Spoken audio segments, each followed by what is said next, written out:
सो hey guys, तो आज हम एक नई मांगा स्टार्ट करने वाले हैं और मिस्ट्रीज, साइकोलॉजी, मर्डर्स और क्राइम्स जैसी चीजें इस मांगा की थीम होने वाली है। तो चलिए शुरू करते हैं। तो कहानी की शुरुआत में हम एक स्कूल को देखते हैं जहां लंच ब्रेक के दौरान सभी बच्चे अपने मील को एंजॉय कर रहे थे और बैकग्राउंड में म्यूजिक प्ले हो रहा था। जिसके बाद उसी स्कूल में एक लड़की जिसे बांध कर रखा गया था, उसके साथ एक पर्सन भी मौजूद होता है जो डिस्क में एक दूसरा सॉन्ग प्ले करता है। पर स्कूल में कुछ नहीं होता। बिल्कुल पहले की तरह ही सभी स्टूडेंट्स अपने कामों में बिजी थे और ये देखकर वो किडनैपर चिल्लाता है कि आखिर कुछ क्यों नहीं हुआ, जैसे वो कुछ होने की उम्मीद कर रहा हो। और इसके बाद हम न्यूयॉर्क के यूएन हेडक्वार्टर्स को देखते हैं जहां पर एक आदमी कई लोगों के सामने भाषण दे रहा था कि कैसे उन्होंने इन पिछले 100 सालों में भयानक परिस्थितियों का सामना करा। उन्होंने न्यूक्लियर अटैक को भी झेला, पर इन सभी खतरों के बाद भी वो सभी एक नई सदी में कदम रखने में कामयाब हुए और उन्होंने इंसानियत के ऊपर मंडरा रहे सबसे बड़े खतरे को पार कर लिया। जिसके बाद वो पर्सन जिसने इंसानों को खत्म होने से बचाया वो सामने आता है। सीन शिफ्ट होता है और हम एक लड़की को देखते हैं जो डरते हुए अपने बेड से उठती है और खिड़की की तरफ बढ़ते हुए बस यही सोच रही थी कि कुछ भी, पर वो चीज नहीं। और हम देखते हैं कि दूर में एक मॉन्स्टर खड़ा था और उसकी आंखें जगमगा रही थी। और अब सीन शिफ्ट होता है कहानी के मेन प्रोटैगनिस्ट केंजी पर, जो कि अपनी मॉम के साथ मिलकर एक मिनी मार्ट चलाता है। और हम उसकी पीठ पर एक बेबी को देखते हैं जो कि उसके सिस्टर का है। और इसी बेबी के चक्कर में केंजी और उसकी मॉम की अक्सर लड़ाई होती रहती है, क्योंकि उसकी मॉम को लगता है कि इस बच्चे के बाप का कुछ पता नहीं है और उसकी बेटी ने बस अपनी इस नाजायज औलाद को उनके सर फेंक दिया। पर केंजी का ये मानना नहीं था। केंजी कहता है कि पक्का उसकी सिस्टर परेशानी में होगी और वो अपने बच्चे काना को लेने भी आएगी। और इसी वजह से केंजी ने अपनी बहन की सर्च रिपोर्ट भी लिखवा दी थी, पर अब तक कुछ भी पता नहीं चला था। और जब दोनों झगड़ ही रहे थे, वहाँ पुलिस आ जाती है। पुलिस केंजी से उसके स्टोर के बारे में कई सवाल पूछती है और उनके पूछने पर कि क्या वो लोग अभी भी डिलीवरीज करते हैं, केंजी कहता है सिर्फ ओल्ड कस्टमर्स को। जिसके बाद पुलिस केंजी से शिकीशिमा के बारे में पूछती है। केंजी को याद आता है प्रोफेसर शिकीशिमा, जिनका घर काफी अजीब है और हर जगह ब्लूप्रिंट्स और अजीब से गैजेट्स पड़े रहते हैं। केंजी बताता है कि उसने उनको 2 हफ्ते पहले डिलीवरी करी थी, पर फिर केंजी के पूछने पर कि आखिर उन्हें क्या हुआ, पुलिस बताती है कि शिकीशिमा गायब है, वो और उनकी पूरी फैमिली मिसिंग है। केंजी इससे काफी ज्यादा शॉक हो जाता है और दुखी भी, क्योंकि उसने अभी तक उनसे पेमेंट कलेक्ट नहीं करी थी। और इसके कुछ समय बाद केंजी शिकीशिमा के घर जाने लगता है और उसे रास्ते में उसका एक चाइल्डहुड फ्रेंड मिलता है जो कि एक फैंसी शॉप का मालिक था। दोनों के बीच में पार्टी को लेकर कुछ बातें होती हैं, जिसमें वो लोग अपने दोस्त क्रियोन की शादी के बारे में बात कर रहे थे कि कैसे अब सच में उनके दोस्त क्रियोन की शादी होने वाली है। दोनों उस वक्त को याद करते हैं जब उन्होंने क्रियोन की नुन्नी पर एक मेंढक बनाया था और वो दोनों ये सोचकर हंसने लग जाते हैं कि अगर वो निशान अभी तक वही होगा तो उसकी वाइफ की शादी वाली रात को क्या हालत होगी। और इन सभी बातों के बाद केंजी शिकीशिमा के घर पहुंचता है, पर उसे वहां कोई भी नहीं मिलता और वो अपनी बॉटल्स लेके वहां से जाने लगता है। पर तभी उसे एक अजीब सा निशान दीवार पर बना मिलता है। केंजी को ये सिंबल थोड़ा सा फेमिलियर लगता है और वो याद करने लगता है कि उसने आखिर इसे कहाँ देखा था। और हम पास्ट को देखते हैं जब केंजी और उसके सभी दोस्तों ने एक सीक्रेट बेस बनाया था और उनका मिशन था इस दुनिया को बुराई से बचाना। और उसी समय ओचो उन सभी बच्चों में से एक उनकी फ्रेंडशिप का एक सिंबल बनाता है और जो भी इस सिंबल को जानेगा वो एक सच्चा दोस्त होगा।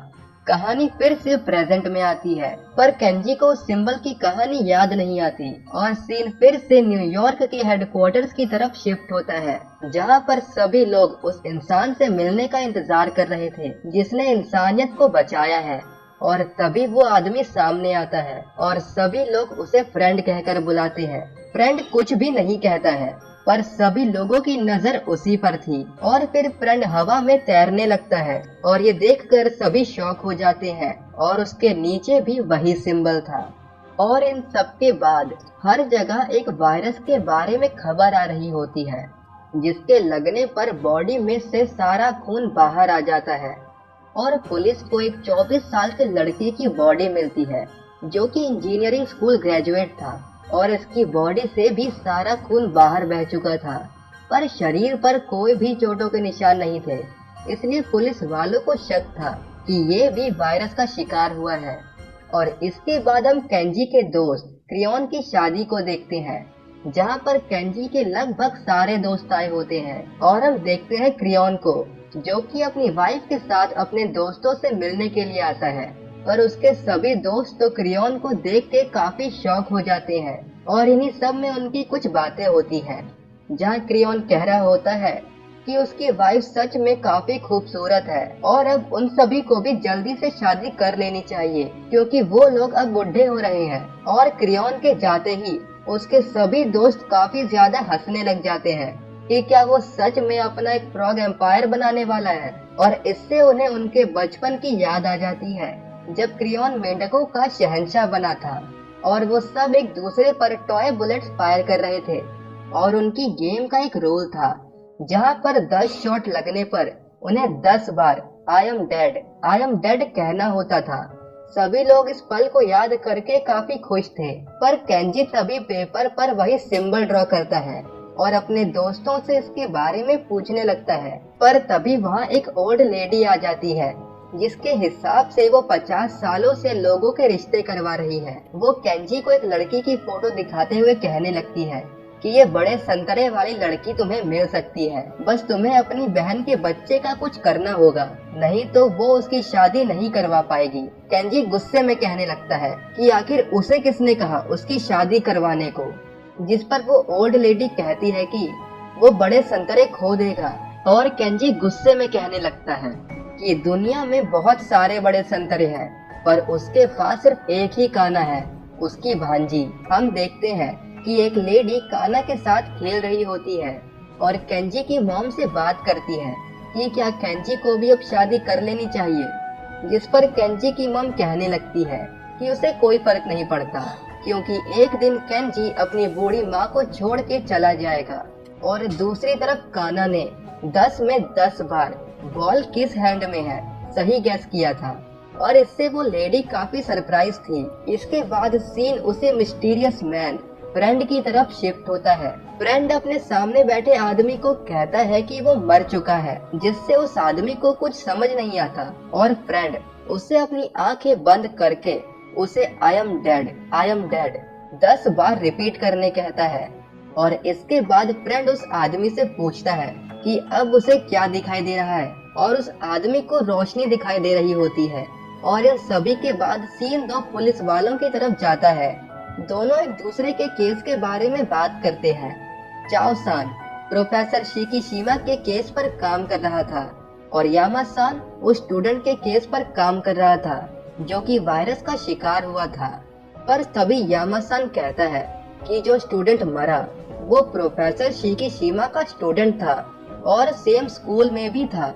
और यामा सान को लग रहा था कि ये दोनों केस शायद एक दूसरे से कहीं न कहीं जुड़े हुए थे। और दूसरी तरफ केंजी, जिसे कैरियोके गाना था, उसे याद आता है कि उसने कसम खाई थी कि अब वो कभी भी नहीं गाएगा, पर फिर वो गाना गाने लगता है। जिसके बाद हमें इसके पीछे की कहानी दिखाई जाती है, जब केंजी ने बचपन में एक इंग्लिश एफएम पर जंपिंग जैक सॉन्ग सुना था।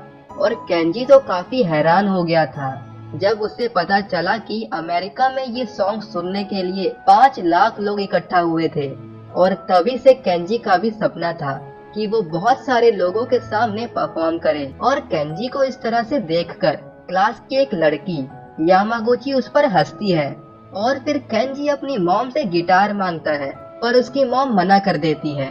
जिसके बाद केंजी कई महीने तक पैसे जमा करके एक 4000 येन का गिटार खरीदता है और उसकी मुलाकात फिर से यामागुची से हो जाती है। और केंजी स्टार्टिंग में तो यामागुची के सामने काफी ज्यादा शो ऑफ करता है, पर जब यामागुची उसे रोलिंग स्टोन सॉन्ग प्ले करने कहती है, जो कि काफी बेसिक सॉन्ग है, केंजी काफी परेशान हो जाता है क्योंकि उसे तो लग रहा था कि यामागुची को गिटार और सॉन्ग्स के बारे में कुछ भी नॉलेज नहीं होगी। पर जब बाद में यामागुची बताती है कि जंपिंग जैक सॉन्ग को बजाने के लिए उसे एक फोक गिटार की जरूरत है, क्योंकि उसके हाथ में जो गिटार था वो एक क्लासिक गिटार था।